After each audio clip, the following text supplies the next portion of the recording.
2월 2일 금요일 원망하지 않은 욥이란 제목으로 욥기 1장 13절에서 22절의 말씀입니다. 사랑의 하나님 감사합니다. 오늘도 말씀 묵상의 시간을 주심에 감사합니다. 이 시간을 통하여서 하나님의 말씀이 들리고 복음이 들기 원합니다. 구속사의 말씀이 깨달아질 수 있는 은혜를 주시옵소서. 오늘 주시는 이 말씀이 제게 주시는 하나님의 음성으로 들을 수 있도록 성령님 도와주시옵소서. 말씀대로 믿고 살고 누리는 인생이 되게 하시고 이 시간도 우리와 함께하여 주시옵소서. 모든 것 감사드렸고 예수님의 거룩하신 이름으로 기도드립니다. 아멘. 본문의 말씀입니다. 하루는 욥의 자녀들이 그 맏아들의 집에서 음식을 먹으며 포도주를 마실 때에 사환이 욥에게 와서 아뢰되 소는 밭을 갈고 나귀는 그 곁에서 풀을 먹는데 스바 사람이 갑자기 이르러 그것들을 빼앗고 칼로 종들을 죽였나이다. 나만 홀로 피하였으므로 주인께 아뢰러 왔나이다. 그가 아직 말하는 동안에 또 한 사람이 와서 아뢰되 하나님의 불이 하늘에서 떨어져서 양과 종들을 살라버렸나이다. 나만 홀로 피하였으므로 주인께 아뢰러 왔나이다. 그가 아직 말하는 동안에 또 한 사람이 와서 아뢰되 갈대아 사람이 새 무리를 지어 갑자기 낙타에게 달려들어 그것을 빼앗으며 칼과 종들을 죽였나이다. 나만 홀로 피하였으므로 주인께 아뢰러 왔나이다. 그가 아직 말하는 동안에 또 한 사람이 와서 아뢰되 주인의 자녀들이 그들의 맏형의 집에서 음식을 먹으며 포도주를 마시는데 거친 들에서 큰 바람이 와서 집 내 모퉁이를 치매 그 청년들 위에 무너짐으로 그들이 죽었나이다. 나만 홀로 피하였으므로 주인께 아뢰러 왔나이다 한지라.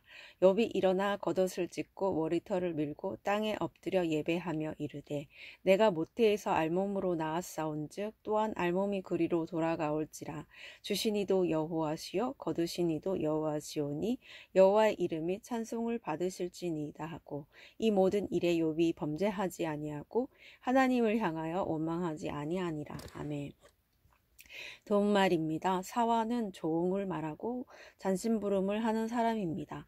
스바는 아라비아 반도 남서부 지역입니다.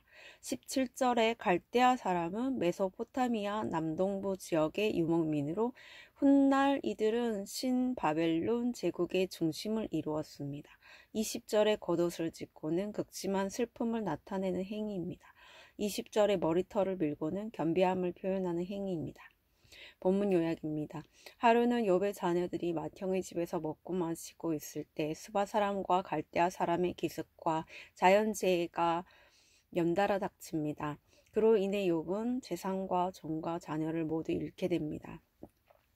그럼에도 그는 하나님을 원망하지 않고 자기 옷을 찢고 머리털을 밀며 하나님 앞에서 겸비한 모습을 보입니다. 오늘의 중보기도입니다. 하나님의 자녀된 다음 세대가 극심한 환란 속에서도 하나님을 원망하지 않고 주를 찾게 하옵소서. 아멘. 본문 해설입니다. 첫 번째, 먹고 마시는 자녀들 13절의 내용입니다. 욥의 자녀들이 맏아들 집에서 잔치를 벌입니다. 그런데 이 자리에 욥이 함께하지 않은 점으로 보아 아마도 그들끼리 먹고 마시며 세상 가운데 취해 있었던 것으로 보입니다. 욥의 자녀들과 관련해서는 늘 먹고 마시는 이야기가 뒤따릅니다.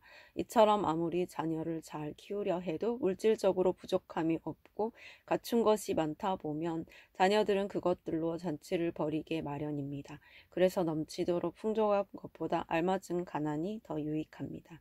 그러므로 성도에게 적당한 가난은 최고의 가정교육입니다. 적용 질문입니다. 나는 가난이 유익하다는 것을 인정합니까? 구원을 위해 자발적인 가난을 택할 수 있습니까? 두 번째, 재앙의 소식 14에서 19절의 내용입니다. 욥에게 청천벽력 같은 소식이 들려옵니다. 스바 사람과 갈대아 사람의 기습 공격과 자연재해가 번갈아 일어나 욥의 종과 자녀가 모두 죽고 재산까지 전부 잃게 되었다는 것입니다. 이때 욥의 자녀들이 먹고 마셨다는 표현이 또 나온 것은 결코 우연이 아닙니다. 욥이 아무리 정직하고 악에서 떠나 번제를 열심히 드렸음에도 그의 자녀들은 아버지의 신앙을 닮지 못했습니다. 부유한 환경에 안주하며 하나님을 멀리하는 것은 멸망을 향한 다름질입니다. 적용 질문입니다. 내 주변에 들려오는 재앙의 소식이 있습니까? 나는 그것을 누구에게 아뢰고 있습니까? 세 번째, 욥의 회개 20에서 22절의 내용입니다. 사탄은 재앙 가운데 욥의 불평과 원망을 기대했지만 그때도 욥은 자기 겉옷을 찢고 머리털을 밀고 땅에 엎드려 회개합니다. 욥은 자녀들이 잔치가 끝나면 그들을 불러다가 명수대로 번제를 드리기는 했지만 그들의 잔치 문화를 그대로 방치한 면도 없지 않았습니다. 그렇기에 그는 재앙의 소식에 자녀들이 하나님 앞에서 신실하지 못했던 점이 생각났을 것입니다. 해달별이 떨어지는 듯한 재앙 가운데 내 죄를 깨달아 회개하는 사람을 하나님은 반드시 구원하십니다. 적용 질문입니다. 가족이 구원받도록 열심히 번제를 드리고 기도하면서도 그들의 죄를 방치하고 있는 것은 무엇입니까? 오늘 기도하기는 하나님을 예비하면서도 여전히 가족 문제에서는 객관적인 입장이 되지 못함을 고백합니다. 끊임없이 세상과 타협하고 잘되기 바라는 마음으로 그들이 먹고 마시는 것을 눈감아줄 때가 있음을 불쌍히 여겨주옵소서. 극심한 고난 가운데도 하나님을 원망하지 않고 즉시 회개할 수 있게 하옵소서. 아멘.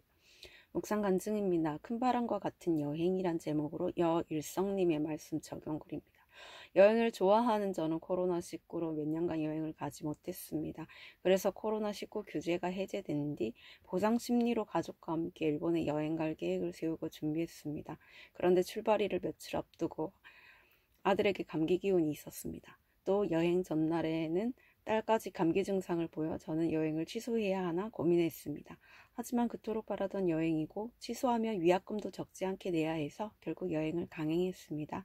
그러나 폭설로 비행기는 출발이 지연되었고 입국 수속되는 고열인 딸이 코로나19 환자로 의심받아 일본 공항에서 한참을 대기해야 했습니다. 그러면서 저희 가족은 조금씩 지쳐갔습니다. 저 또한 컨디션이 안 좋은 식구들을 이끌고 3박 4일을 보내려니 그다지 즐겁지 않았습니다. 게다가 귀국 날에는 저도 열이 올라 집에 돌아오자마자 병원 신세를 지게 되었습니다. 이후 가족의 감기가 호전될 즈음 저는 급성 담남형으로 수술까지 받았습니다. 그러자 하나님, 저는 열심히 일하고 가정도 잘 돌보고 신앙생활도 나름 성실히 했잖아요. 오랜만에 해외여행 한번 다녀오고 싶었는데 이렇게 저를 치셔야 했나요? 라며 하나님을 원망했습니다. 그러다 저는 퇴원 후 아들의 말을 듣고 마음이 편하지 않았습니다. 아빠, 우리 여행 가지 말았어야 했나 봐요. 여동생도 아프고 여행 내내 즐겁지도 않았어요. 돌아와서 아빠 건강까지 나빠지니까 너무 슬퍼요. 돌이켜보니 이번 여행은 분명 예배에 지장을 주는 일이었습니다. 하지만 저는 미리 취소할 기회가 있었음에도 욥의 자녀들처럼 먹고 마시는데 힘쓰다가 그만 온 가족을 공경에 빠뜨리고 말았습니다. 자녀와 재산을 모두 잃고도 겉옷을 찢으며 회개한 욥과 달리 큰바람 같은 이번 여행 사건에서 하나님을 원망한 저의 죄를 회개합니다. 이제는 가족의 영육을 보호하는 가장의 역할을 충실히 수행하고 예배를 우선시하며 살겠습니다. 이분에 적용하기는 가족에게 내 욕심으로 여행을 강행해서 미안하다고 사과하겠습니다. 교회 소그룹 지체들에게 이번 여행에서 잘못된 판단으로 저지른 저의 죄를 나누겠습니다. 입니다.